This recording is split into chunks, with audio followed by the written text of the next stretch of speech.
آپ سب کو میری طرف سے بہت بہت سلام۔ آج ہم سیکھیں گے متی کی انجیل 25 باب اور اس کی پہلی 13 آیات میں سے۔ یہاں پر یسوع نے آسمان کی بادشاہی کو 10 کماریوں سے تشبیہ دی ہے۔ اس طرح بیان ہے، اس وقت آسمان کی بادشاہی ان 10 کماریوں کی مانند ہوگی جو اپنی مشلیں لے کر دلہا کے استقبال کو نکلیں۔ ان میں 5 بے وقوف اور 5 عقل مند تھیں، اور جو بے وقوف تھیں انہوں نے مشلیں تو لیں مگر تیل اپنے ساتھ نہ لیا، مگر عقل مندوں نے اپنی مشلوں کے ساتھ اپنی کپیوں میں تیل بھی لے لیا۔ جب دلہا نے دیر لگائی تو سب اونگنے لگیں اور سو گئیں۔ آدھی رات کو دھوم مچی کہ دیکھو دلہا آ گیا، اس کے استقبال کو نکلو۔ اس وقت وہ سب کماریاں اٹھ کر اپنی اپنی مشل درست کرنے لگیں، اور بے وقوفوں نے عقل مندوں سے کہا کہ اپنے تیل میں سے کچھ ہم کو بھی دے دو، کیونکہ ہماری مشلیں بجھی جاتی ہیں۔ عقل مندوں نے جواب دیا کہ شاید ہمارے تمہارے دونوں کے لیے کافی نہ ہو، بہتر یہ ہے کہ اپنے واسطے بیچنے والوں سے جا کر مول لے لو۔ جب وہ مول لینے جا رہی تھیں تو دلہا آ پہنچا، اور جو تیار تھیں وہ اس کے ساتھ شادی کے جشن میں اندر چلے گئیں اور دروازہ بند ہو گیا۔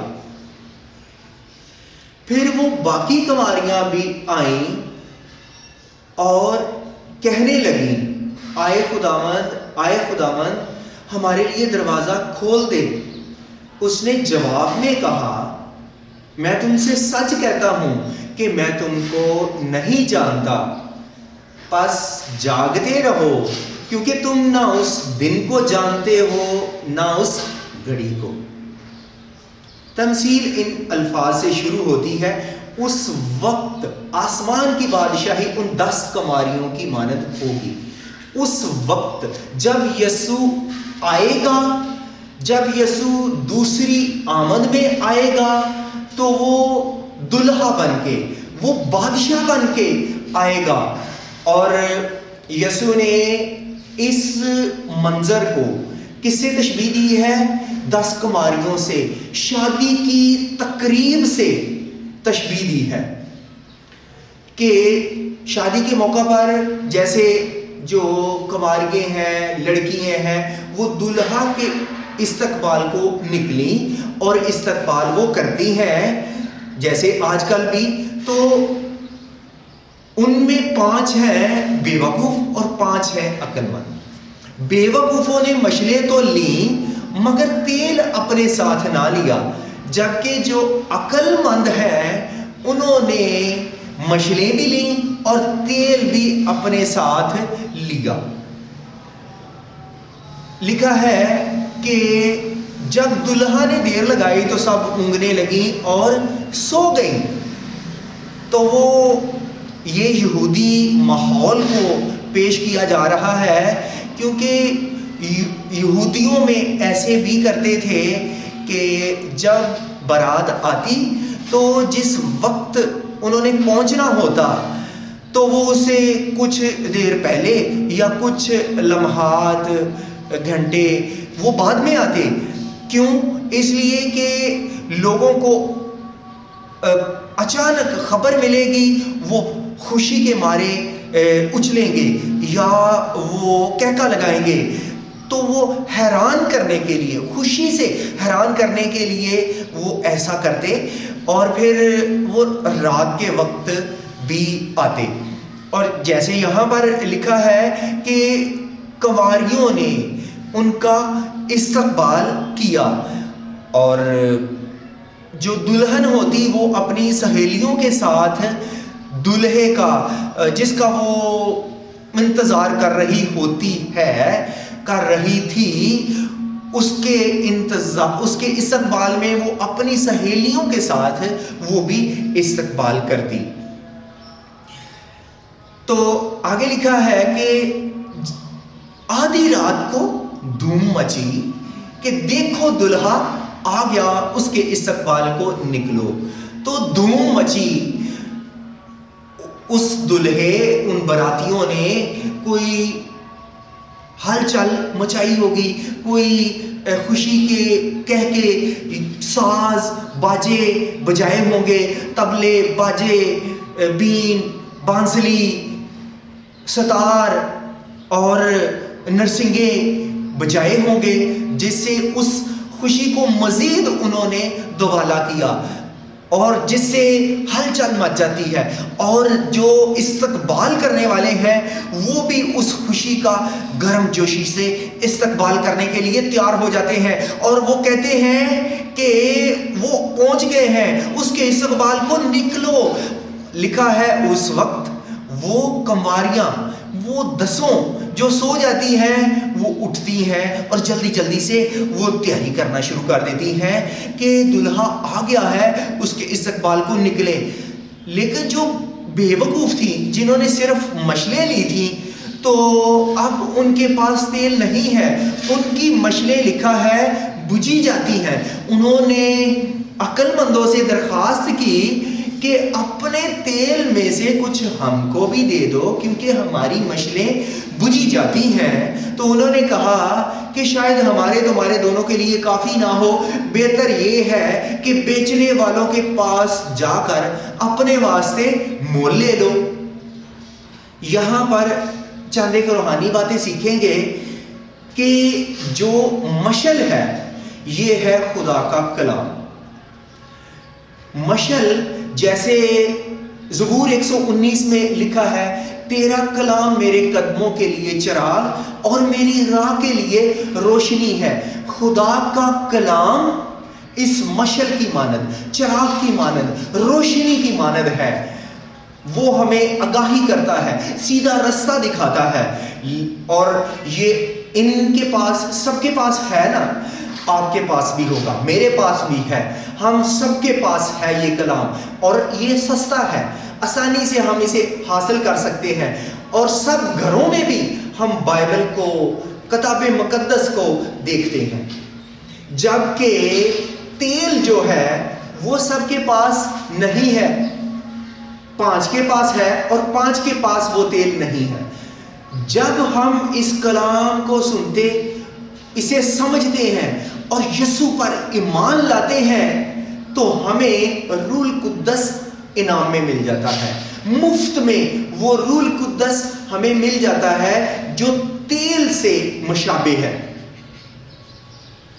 یسوع نے تو یہ تعلیم دی ہے کہ جب کوئی تیرے سے مدد چاہے، جیسے متی 5 باب میں لکھا ہے، جو تجھ سے کرتا مانگے اسے چوغا بھی لے لینے دے، جو کوئی تجھے بیگار میں مفت میں 1 کوس لے جائے تو اس کے ساتھ 2 کوس جا۔ تو مدد کرنا تو یسوع نے ہمیں سکھایا، لیکن یہاں پر یسوع تمثیل دے رہا ہے کہ انہوں نے ان کی مدد نہ کی، انہوں نے انہیں تیل نہ دیا، کیونکہ جو مسیح کا اقرار کرنا ہوتا ہے، اس پہ ایمان لانا ہوتا ہے، یہ شخصی اقرار ہوتا ہے، اور جب کوئی اقرار کرتا ہے تو اسے روح القدس انعام میں مل جاتا ہے۔ اسے کوئی کسی کو دے نہیں سکتا، کوئی کسی سے چھین نہیں سکتا۔ آگے ہے کہ انہوں نے کہا کہ شاید ہمارے تمہارے دونوں کے لیے یہ کافی نہ ہو، بہتر یہ ہے کہ بیچنے والوں کے پاس جاؤ اور ان سے مول لے لو۔ تو جب وہ جا رہی تھی تو دلہا آ پہنچا۔ 10ویں آیت میں بڑی خاص بات ہے، اور اگر اس سے پہلے ہم تھوڑا سا اور بھی اس شادی کی تقریب پر غور کریں تو یہ ہے کہ جب انہوں نے مشلیں جلائی ہوں گی تو اس دور میں بجلی نہیں ہوتی تھی، تاریکی کا سما ہوگا، کالی رات ہوگی، اس میں چراغاں کیا ہو، مشلیں جلائی ہوں، ہاتھوں میں اس طرح پکڑی ہوں، تو کتنا حسین منظر لگتا ہے. انہوں نے بڑا حسین منظر پیش کیا، بنایا. لیکن یہاں پر ہم دیکھتے ہیں کہ آج کے دور میں بھی کچھ لوگ ایسے ہی کرتے ہیں، جیسے یہاں پر 5 بے وقوف کمارگے ہیں. تو یہاں پر بھی انہیں اطلاع اس شادی کی پہلے سے دی گئی ہوگی، ایسے نہیں کہ اچانک. آج کل بھی جب شادی کرنی ہوتی ہے تو جنہیں بلایا جاتا ہے تقریباً مہینہ پہلے اطلاع دے دی جاتی ہے تاکہ لوگ تیاری کر سکیں. اور بعض لوگ پھر بھی ایسے آپ نے دیکھا ہوگا کہ وہ جب صبح برات نے آنا ہوتا ہے تو صبح صبح وہ کہتے ہیں جوتی پالش کر لیں، کپڑے استری کر لیں، شیو کر لیں اور بال کٹوا لیں، ٹائی خرید لائیں، بیلٹ خرید لائیں. اس طرح کے وہ کام کرنا شروع کر دیتے ہیں. اور جو دوسرے ہوتے ہیں وہ بھی ان کے اس رویے سے، ان کی لاپرواہی کی وجہ سے پریشان ہوتے ہیں، بری طرح انہیں متاثر کرتے ہیں اور ان کے پروگرام کو بھی پریشانی میں کچھ تبدیل کر دیتے ہیں. جو کیونکہ وہ بھی ان کے رشتہ دار ہیں، اپنے ہیں. تو آج کے دور میں بھی آپ دیکھیں گے شادی میں خاص جو آپ کے مواقع ہوتے ہیں ان میں آپ لوگ دیکھیں گے وہ دوسروں سے اپنے آپ کو تیز سمجھتے ہیں اور وہ دوسروں کو کمزور سمجھتے ہیں اور وہ چلاک نہیں سمجھتے.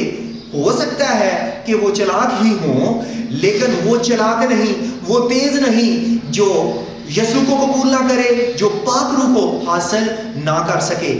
اور جیسے میں نے بتایا کہ آج کے دور میں بھی لوگ ایسے ہی کرتے ہیں. بعض لوگ جیسے یہاں پر 5 بے وقوف کمارگے ہیں، پہلے وہ لاپرواہی کرتی ہیں، پوری دھیان توجہ کے ساتھ تیاری نہیں کرتی اور بعد میں وہ بھاگنا دوڑنا شروع کر دیتی ہیں، جبکہ اس وقت موقع ہی نہیں رہتا. اور یہ تیاری کا جو موقع ہے یہ پہلے ہے، پہلے تیاری کا موقع ہے. جب دلہا آ جائے گا تو پھر ارادہ نیت تبدیل کرنے کا، اس تیل کو خریدنے کا موقع نہیں ہوگا. یہ خرید سکی، یہ ان سے لے سکی نہیں لے سکی، نہ خرید سکی. یہ ہو ہی نہیں سکتا کہ جب یسوع آ جائے تو ہم اس حالت سے جو ہماری ہو اس سے ہمیں کوئی تبدیل کر سکے یا ہم اپنی کوشش سے تبدیل ہو سکے، نہیں ہوگا. 10ویں آیت میں بڑی خاص بات ہے کہ لکھا ہے جب وہ مول لینے جا رہی تھی دلہا آ پہنچا اور جو تیار تھیں وہ اس کے ساتھ شادی کے جشن میں اندر چلی گئیں اور دروازہ بند ہو گیا. یہ بڑا واقعہ ہوتا ہے، یہ بڑی تبدیلی ہوتی ہے کہ انہوں نے دیکھا کہ وہ مول لینے جا رہی ہے تیل کو اور دلہا آ پہنچا. دلہا دروازے پہ کھڑا ہے اور اب تو کوئی موقع ہی نہیں. تو جو تیار تھی وہ اس کے ساتھ، دلہے کے ساتھ شادی کے جشن میں اندر چلی گئی اور دروازہ بند ہو گیا. ایسے ہی ہوگا جب یسوع آئے گا، جب یسوع بادلوں پر ظاہر ہوگا اس آسمان کی بادشاہی کو ظاہر کرنے کے لیے، اس کا اعلان کرنے کے لیے. جب اعلان ہو جائے گا تو جو دلہن ہے، جو عقل مند کنواریاں ہیں، جو ایماندار ہیں، جو کلیسیا ہے، وہ ہوا میں اڑ کر اس کا استقبال کرے گی اور اس جشن میں وہ داخل ہو جائے گی اور دروازہ بند ہو جائے گا. ایک ہی آیت میں یہ بڑا واقعہ ہو رہا ہے اور یہ بڑی تبدیلی بہت جلد ہوگی، اس میں کوئی دیر نہیں لگے گی. پھر آگے ہم دیکھتے ہیں کہ پھر وہ باقی کنواریاں بھی آئیں اور انہوں نے آ کر کہا کہ آئے خداوند ہمارے لیے دروازہ کھول دے. یسوع نے یہاں پر تمثیل دی ہے لڑکیوں کی، عورتوں کی، کنواریوں کی تمثیل دی ہے.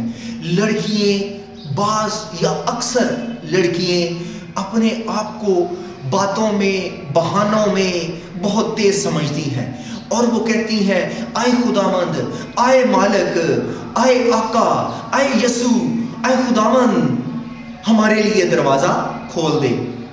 اس دنیا میں رہتے ہوئے انسانوں کو تو دھوکہ دیا جا سکتا ہے، انہیں اپنی باتوں میں وہ پھسلا سکتی ہیں، لیکن یسوع کو کوئی نہیں پھسلا سکتا۔ کوئی عورت کوئی دھوکہ نہیں دے سکتی، کوئی کنواری دھوکہ نہیں دے سکتی، کوئی اپنے حسن سے، کوئی اپنی کسی چیز سے یسوع کو متاثر نہیں کر سکتا۔ اس دنیا میں یہ سب کچھ دیکھنے میں ہوتا ہے۔ یسوع نے صاف انہیں کہہ دیا، میں تم سے سچ کہتا ہوں میں تم کو نہیں جانتا۔ یسوع کیا انہیں نہیں جانتا؟ یسوع انہیں بھی جانتا ہے۔ یسوع مجھے آپ سب کو جانتا ہے۔ یسوع نے یہ پہلے ہی کہہ دیا ہے متی کی انجیل 7ویں باب میں کہ اس وقت میں ان سے صاف کہہ دوں گا کہ میری کبھی تم سے واقفیت نہ تھی، کیونکہ تم نے مجھ سے واقفیت کرنا نہ چاہی، تم نے مجھے قبول نہیں کیا، اب میں بھی تمہیں نہیں جانتا، کیونکہ تم کون ہو؟ تم میرے لوگوں کو، کلیسیا کو دکھ دینے والے، پریشان کرنے والے ہو، پریشان کرنے والیاں ہو۔ اس لیے یہ نہیں کہ آج کل لوگ پیمانہ ایسے ناپتے ہیں، مردوں کے لیے انصاف سخت، عورتوں کے لیے نرمی برتی جاتی ہے، لیکن اس تمثیل کے مطابق کوئی عورتوں سے نرمی نہیں برتی گئی، کوئی لحاظ نہیں ہے، انصاف ہے۔ یسوع کا جو ترازو ہے وہ مردوں کے لیے اور عورتوں کے لیے ایک جیسا ہے۔ اس لیے کنواریوں کو، عورتوں کو بھی صاف دلی سے مکمل طور پر یسوع کو قبول کرنا ہے، اس کے ساتھ چلنا ہے، تو ہم اس جشن میں داخل ہو سکتے ہیں۔ اس کے علاوہ ہمارے لیے کوئی راستہ ہی نہیں، کوئی درخواست قابل قبول اس وقت نہیں ہوگی۔ پھر اس نے کہا پس جاگتے رہو، کیونکہ تم نہ اس دن کو جانتے ہو نہ اس گھڑی کو۔ ہم نہیں جانتے کہ یسوع کب آ جائے، بس جاگتے رہو۔ اس جاگنے کا مطلب یہ ہے کہ ہمیں اپنے آپ کو مکمل طور پہ تیار کرنا ہے۔ تو یہ نہیں کہ ہم نے سونا نہیں۔ دیکھیں، سو تو وہ بھی گئی جو اس سے پہلے ہیں، 10 کی 10 سو گئی۔ تو جب ہم یسوع آ جائے گا، ہم سو بھی رہے ہوں گے تو یسوع اپنی قدرت سے ہمیں بیدار کرے گا، ہم اٹھ جائیں گے، ہم سب کے ساتھ ایک ساتھ، ایماندار مقدسین سب ایک ساتھ یسوع کا استقبال کریں گے۔ اس سونے کا مطلب یہ ہے کہ جنہوں نے لاپرواہی کی ہے، جو اس کے لیے تیار نہیں ہے، وہ سوتے ہیں۔ اور جاگتے رہنے کا مطلب یہ ہے کہ ہم نے اپنے آپ کو تیار کرنا ہے، یسوع کو قبول کرنا ہے اور آسمان کی بادشاہی کے لیے تیار ہونا ہے، کیونکہ ہم نہیں جانتے کہ وہ کس دن آ جائے، وہ کس گھڑی آ جائے۔ یسوع اچانک آئے گا، جیسے لکھا ہے نوح کے وقت ہوا، نوح کے دنوں میں ہوا، کسی کو کچھ پتہ نہیں تھا کہ پانی آیا اور اس قدر پانی آ گیا کہ سب کو بہا لے گیا۔ اسی طرح یسوع کا آنا ہوگا۔ خدا کرے کہ ہم کن کی مانند بن جائے، ان 5 کنواریوں کی مانند جنہوں نے مشلیں بھی لی، جنہوں نے تیل بھی لیا، مکمل طور پہ تیاری کی، اور جب دلہا آیا تو اس کے ساتھ شادی کے جشن میں اندر چلی گئی۔ خدا کرے کہ ہم بھی اس شادی کے جشن میں داخل ہو جائیں، اور یہ شادی کا موقع ہے نا، تو یسوع دلہن کو لینے آ رہا ہے۔ ہم کلیسیا ایماندار، وہ کیا ہے؟ وہ ہے دلہن۔ وہ 5 کنواریاں کیا ہیں؟ وہ دلہن کو پیش کرتی ہیں، اور یسوع اس دلہن کو لینے آ رہا ہے۔ مکاشفہ 21 باب میں لکھا ہے کہ پھر میں نے آسمان سے اس شہر مقدس کو، نئے یروشلم کو اترتے دیکھا، خدا کے سامنے اور اس نے اپنے آپ کو بہت اچھی طرح خوبصورت طور پر آراستہ کر رکھا تھا دلہے کے لیے. دلہا یسوع ہے اور اس نے اپنے آپ کو حسین خوبصورت بنا رکھا ہے, اور ہم نے بھی اپنے آپ کو خوبصورت بنانا ہے, اس میں قائم رہنا ہے. اور پالوس رسول کہتا ہے کہ ایسی کلیسیا ہو جس کے بدن پر کوئی داغ, کوئی جھری, کوئی دھبا, کوئی غلطی, گناہ, کمی, کمزوری نہ پائی جائے. وہ کیسے ہو سکتا ہے؟ جب ہم اس کلام کو اپنے دل میں رکھتے ہیں, یسوع کو قبول کرتے ہیں, اس کا کفارہ ہمیں تمام طرح کے گناہوں سے پاک کرنے میں, برف کی مانند پاک کرنے میں سچا اور قادر ہے, اور ہم اس کی کلیسیا, ہم اس کی دلہن بن جاتے ہیں جسے وہ لینے کے لیے آ رہا ہے. وہ دلہا ہے, وہ دلہن کو لینے آئے گا. اور اس سارے منظر کو اس شادی کے جشن سے تشبیہ دی گئی. جو عقل مند تھی وہ خوش ہوئی کیونکہ وہ شادی کے جشن میں اندر چلی گئی, اور جو بے وقوف تھی وہ باہر رہ گئی, درخواستیں کرتی ہیں. اسی طرح اس موقع پر ہوگا. لیکن جو ایماندار ہیں, جو برداشت کرتے ہیں, اور جنہیں ستایا جاتا ہے, دکھ دیا جاتا ہے, قائم رہتے ہیں, ان کے لیے اجر ہوگا, ان کے لیے شادی میں دعوت ہوگی, وہ دلہے کے ساتھ اندر جائیں گی. خدا کرے ہم اپنے آپ کو تیار کر سکیں اس دلہا کے لیے, تاکہ ہم اس شادی کے جشن میں شریک ہو جائیں. خدا ہمیں اس کلام سے برکت دے, اور ہم آسمان کی بادشاہی کے لیے, اس شادی کے جشن میں شامل ہونے کے لیے اپنے آپ کو تیار کر سکے. خدا ہمیں اس کلام سے برکت بخشے. آمین.